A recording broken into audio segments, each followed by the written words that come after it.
we're seeing projects really, in terms of insurance costs, tripled in some cases. So setting those expectations early, it's so important. Welcome to the WTW podcast, Construction Blueprints, where we discuss the latest risk management and insurance trends, as well as issues facing the construction industry. We'll speak with a variety of construction leaders and experts on global topics who can help provide you a blueprint for building your industry knowledge.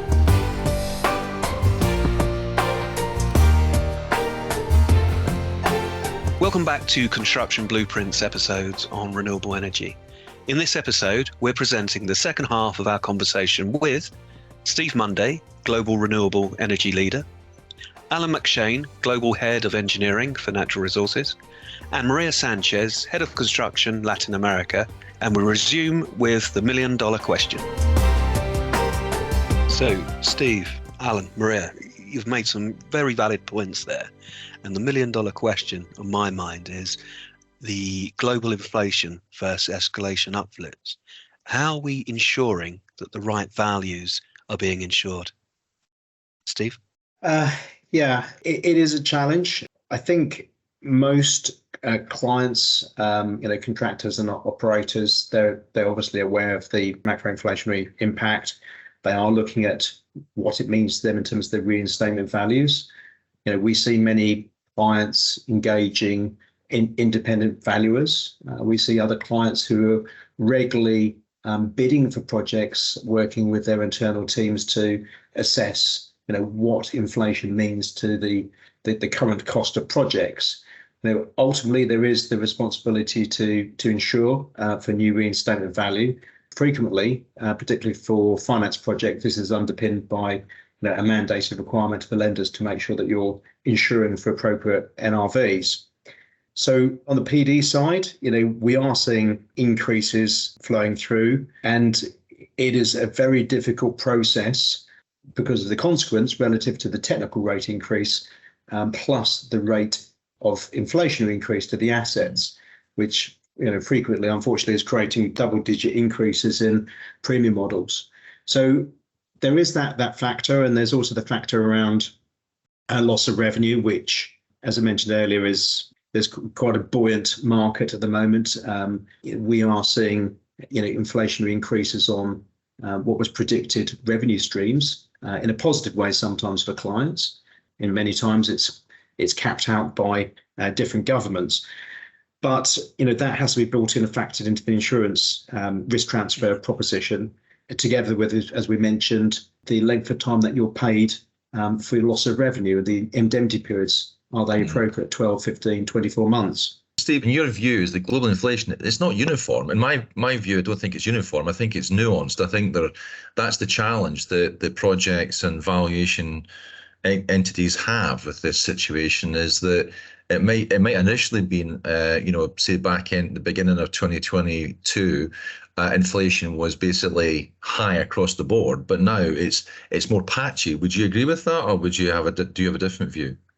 No, I would agree that it's on a macro level globally it is patchy. We haven't seen a common 5% or 10% increase across the board. Each project is individual. It has different supply chains. It has different periods in time when it was last revalued. The inflation on the project is not just for the assets as well. It's about the labour costs associated with reinstating those assets. So there are factors in there which are variables, and I would agree that a lot of the international rating agencies, the valuers, they will have to take a different view, and they're also looking at from a current or historical perspective, and it's very difficult to anticipate where inflation is going at the moment. I mean, in some territories around the world, we are looking at a levelling of global inflation. Obviously, it's predicted for mid-year for 6% in some areas, but that's a levelling after potentially a 5 to 10% increase across the board, depending where you are. This is also one of the reasons why markets are taking a very selective and conservative approach to participation and the percentage or written lines that they're offering. Also because of inflation, because obviously, they want to make sure that they're partners to the project and they can actually, retain and remain on the risk through the project life cycle that they've written throughout the period. So, I think that part of the problem of markets not deploying their full capacity is to really give that cushion for inflation. And I think that this inflation and period has really taught us a lot on actually and put to the test a lot of our escalation clauses on how they actually work and the intention of them. And let me tell you, you will have very different answers from different brokers and different markets on how that actually works, and especially in case of a loss. So I think that many of these are going to be rewritten, whether they're eroded or not, once you reinstate, for example. We've learned quite a bit, through this process, where I think before they were kind of there, with a good intention, but were never tested. Yeah, totally agree on that, Maria. The escalation provisions would definitely, there's going to come out a lot of pressure with insurers. Will they be a chargeable extension going forward? Are they appropriate for the current values where maybe clients are seeking to rely on the escalation clause to capture the inflationary pressures and increases on the capex and opex? It's going to be a major impact going forward. But we're also seeing insurers. It goes to the basis of insurance, which is a common, reasonable contribution to the pool. Are insurers seeing the right level of premium for the risk exposed? And we know that obviously, if the premium is geared to a $1 million project, but it's currently got a value of $1.5 million, then you're more likely to have a risk in the first $500,000. So there's a first loss element, and we are seeing insurers where there's been no inflationary or acknowledgement of increase in capex or opex values, increasing their rate to compensate for the fact that they're more likely to receive a claim as a first loss. Mm-hmm. No, and also we need more insurance in the panel. So it's more difficult to get a consensus in terms of limit and pricing. So that's also driving up, I think. And we started to see some stabilization of rates, I think, at the beginning of 2022 last year. But that kind of came to a halt, I think, because of this. It takes more time as well to sit down with insurance and come to a consensus. That's another thing that to take into consideration when you're approaching markets. It really, the whole process, I think, has definitely changed. And, in many areas, I have to say this, obviously we work for our clients that want us to put markets in competition with each other, but many times instead of competition, let's harmonize them in a way.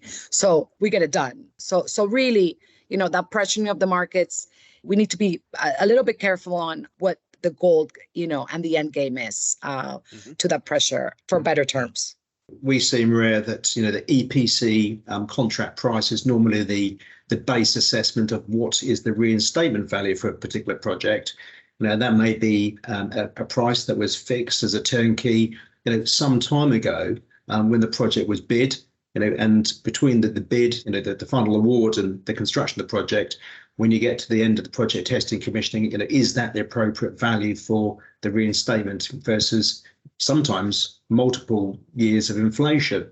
And that's going to come under challenge as well, I think, to make sure that's appropriate. And there may be where original discounts for technology leaders for new projects in new territories, discounts by contractors and OEM providers to recognise, a first move which wouldn't be replicated in the event of reinstatement. So I think there's some big challenges there.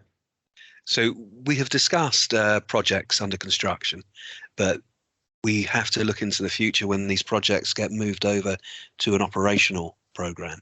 There seems to be a trend now, early taken into use, part of the project being handed over early. And I ask Alan, what are the challenges that you are seeing in this space? I think the challenges around the phased handover is when the assets are handed over into operations, you've then got operating and construction assets in the same locale. A lot of these assets can be distributed as well as concentrated in one particular area. So then you've got the concern that you've got construction activities in and around operational assets. But this is nothing new. This is something that we've used. It's been happening over the years. I mean, not maybe in the renewable space, but certainly in the oil and gas and petrochemical space. There's been many mega projects that have gone for many billions of dollars in terms of project value, have adopted this approach, and there has been a means of handling that with underwriters to effect that change. It's more time consuming because it's not just a situation where you conduct a performance test and you hand the whole project over in one go. You have a series of smaller project performance tests that will move over specific assets, and each one has to be managed accordingly. And you have to have the right conditions, you have to have the right feedstocks, the right inputs, the right outputs in order to allow these projects to be properly tested. So that is one of the key areas that always is a challenge, is making sure you can actually properly performance test assets when you're in this sort of phased handover approach. But as I said, it's something that's been handled for many, many years in other sectors, and that knowledge and experience can be transferred across the renewable space. To Steve and to Maria, are you seeing the market adopting more of a first year early operational basis for these risks? Absolutely, yeah. We see for the early generation taken into use, and also the first year operations, that we've always advocated life cycle solutions for construction, not first year operations, continuity to the greatest extent possible of the same insurers, so that whether the insurers consider the asset a construction risk or an operational risk, they've got that relationship during that part of the life cycle. And the movement, we are seeing a faster movement of assets into taken into use, as I said before, with the opportunities that are available in the market to operate available assets on a merchant basis, maybe before the power purchase agreement is aligned to the handover of the project. So that's a high incentivization, but it does come with complexities working with the insurers. I'm sure Maria will note, in terms of, well, we've got a construction project. Is it really an operational project? Is this what we expected to write initially? And we have, delays in handing over the projects because of the pandemic. And we've seen this a lot recently. Many insurers have found themselves long-term operational risk for taking into use when they were expecting to write a construction project with an increasing risk profile, but not the flat profile of the final value. I agree, common practice and best practice and seamless of that handover, because like Alan said, you have different provisional acceptance certificates, different, especially in wind, where there's a fine line between testing and operating. But I have found that there's less appetite to actually offer that 1 year in operation from the construction market. And actually, sometimes to get the best deal on the construction phase, you kind of have to work with the markets that are only willing to give, kind of cover for that particular phase of the project. So there are some challenges, I think, to obtain that. But ideally, again, it's a balance between, price and cover. I think that is quite important in any power project, and particularly in renewables, to seek that year of operation within the construction period as well, and with the same insurer. So, there's no fine lines, between those phases, and even during the maintenance period where many of the defects are manufactured, throughout that period as well. Yeah, I absolutely agree with the first year operations, and it's a moving position in the marketplace. We've got more insurers with greater appetite coming into the marketplace, and some of the appetite is more aligned to construction risks than maybe operational risks. And for our clients, sometimes that does create a commercial advantage to have separate programs. On other risks, some different technologies or different locations, maybe with this relationship with clients, the first year operations, there are some advantages for the handover, for final handover, where it makes sense. We try to align that, but the early generation, taken into use is a key area that we're seeing all the time now. And that's, I think, the greatest challenge on the construction insurers, where they're seeing a greater need to take over operational risks rather than an occasional turbine that was taken into, or short-term early taken to use. It's much longer term. Frequently, the contractor still has risk of loss. Although the operator will have title, the warranties will not necessarily be available from the OEM and the contractor parties when it's taken into use, and the insurance market do like seeing that in the event of defects to have recourse back to the manufacturers. So you're absolutely right, Maria. In terms of handover, what is COD? We get EP COD, we get PPA COD, we get CTA finance agreement COD. It's very complicated to actually, for a client particularly, to understand where their risk of loss transfers to them definitively from a construction to an operational asset, and then how that is blended with the risk and insurance transfer program. Okay, thank you very much, everybody. And looking back what we've discussed, it looks like a very exciting place and space to be in. So I'm going to wrap this up and ask you a question. We've already discussed that our industry is evolving at a faster rate than ever. What does our future look like in this space? What predictions do you have for the future?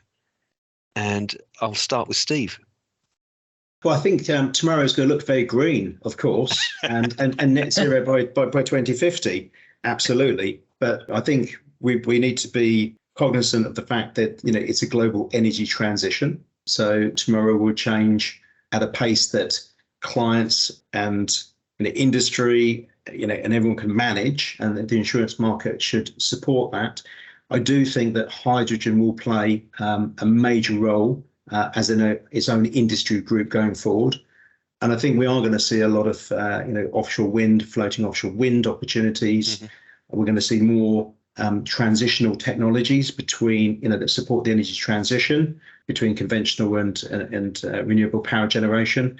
I think battery storage has got a major impact and place in the future, subject to availability of the lithium for grid balancing. And we're seeing substantial deployment of battery energy storage, and that's really scaling up at a major rate, which is fantastic.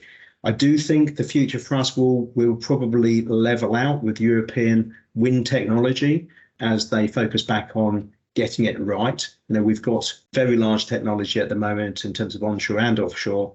I think the OEMs will focus back on not the next biggest thing, but we'll probably see some of the Asian OEMs looking to develop more prototypical, new, larger scale wind technology. And I think, if there wasn't a balanced position, frequently mandated by governments and policymakers, would probably see more solar than anything else because it is so readily available and cheap. And with batteries as a storage mechanism, mm-hmm. We can see some major changes and gigawatts of deployment of solar. So I think, the future definitely for me would be green. It's a technology space. That technology is going to develop very rapidly. We will have challenges, as Alan has mentioned, what is the technology readiness and how do we balance that with the insurance market's acceptance of new risks with new technology? Will it be the 8,000 equivalent trouble-free operating hours that we decide with our markets that constitutes not prototypical, not novel, but proven technology? But I think the space for the future, we will see with engineers and a greater understanding of the technology performance, the 8,000 hour being less relevant for some of the newer or upscaled renewable technologies. So that would be my sort of initial prediction for the future. Thank you, Steve. And Maria? Your view? Yeah, I agree with pretty much everything Steve said, but I see a little bit of a bumpy ride in terms of markets, setting those expectations, especially when we lived in that soft market when these projects were developed. We're seeing projects really, in terms of insurance costs, tripled in some cases. So setting those expectations early, it's so important. And, having more time, the time element is also very important. But I think, like I said, everybody in the industry, including us, we want these projects to come to a successful end. And we just all need to get together and really set those expectations from the outset. I think that's kind of how I see it, and I also see solar, and I want to see more battery and hydrogen really take off. We're starting to see that, but really solar, I mean, the price of solar, it's also been unbelievable how it's so much more affordable than, just five years ago, not even, talking even 10, but I think it's quite exciting. Thank you, Maria. And Alan, from a engineering perspective, your ideas for the future? I think, whether the predictions or hopes, I'm still debating that myself. I think we should see some regulatory clarity, which has long been hoped in the space, in terms of what governments are going to support and what they're not going to support. So I think that's holding adoption back and holding certain projects back. So I'm hoping that will happen, and I think it will happen. There's definitely, in my view, the push from industry and from the general public for that to happen. I think there's also another area I think needs to be clearly understood. I think the industry needs to decide what's most important to it. I mean, is it adoption rate, or is it technology flexibility? And I mean that not necessarily whether it's hydrogen or batteries or whatever. I mean, within the subsectors of hydrogen, there's quite a few technologies there for green hydrogen. There's quite a few technologies in there for battery, and there's quite a few technologies in there for wind as well. And I think if we're going to get the adoption levels that we all wish for and hope for, I think there needs to be a consolidation around a smaller number of technologies. And I hope that's what happen over the piece. That some projects will win out, and then once we get more clarity around the technologies, or consolidation around certain technologies, I think you'll see more rapid adoption, because I think then the risk landscape will become more predictable, and thereby virtue, I think companies, insurers and projects alike will see a lowering of their risk profiles and greater engagement in that space. So I think that's where I see it. I think there's a huge potential in this space. There's lots of interesting developments, but I think the industry has to mature out of that sort of development stage into a more implementation stage in the future. Excellent. Thank you, Alan. The future definitely does look green. So I'd like to thank everybody who contributed to this episode, and it's a pleasure to be working with three such experts. Maria Sanchis. Thank you so much. It's been a pleasure. Steve Munday. Thank you, Mark. Thank you, everyone. It's been great to contribute to this podcast. And Alan McShane. Thanks so much, everybody. It's been great to have this discussion.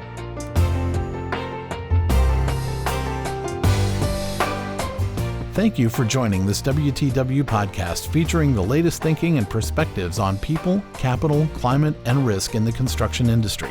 For more information, visit WTWCO.com. Willis Towers Watson offers insurance-related services through its appropriately licensed and authorized companies in each country in which Willis Towers Watson operates. For further authorization and regulatory details about our Willis Towers Watson legal entities operating in your country, please refer to our Willis Towers Watson website. It is a regulatory requirement for us to consider our local licensing requirements. The information given in this podcast is believed to be accurate at the date of publication. This information may have subsequently changed or have been superseded and should not be relied upon to be accurate or suitable after this date. This podcast offers a general overview of its subject matter. It does not necessarily address every aspect of its subject or every product available in the market, and we disclaimer all liability to the fullest extent permitted by law. It is not intended to be and should not be used to replace specific advice relating to individual situations, and we do not offer, and this should not be seen as, legal, accounting, or tax advice. If you intend to take any action or make any decision on the basis of the content of this podcast, you should first seek specific advice from an appropriate professional. Some of the information in this podcast may be compiled from third-party sources we consider to be reliable. However, we do not guarantee and are not responsible for the accuracy of such. The views expressed are not necessarily those of Willis Towers Watson. Copyright Willis Towers Watson 2023. All rights reserved.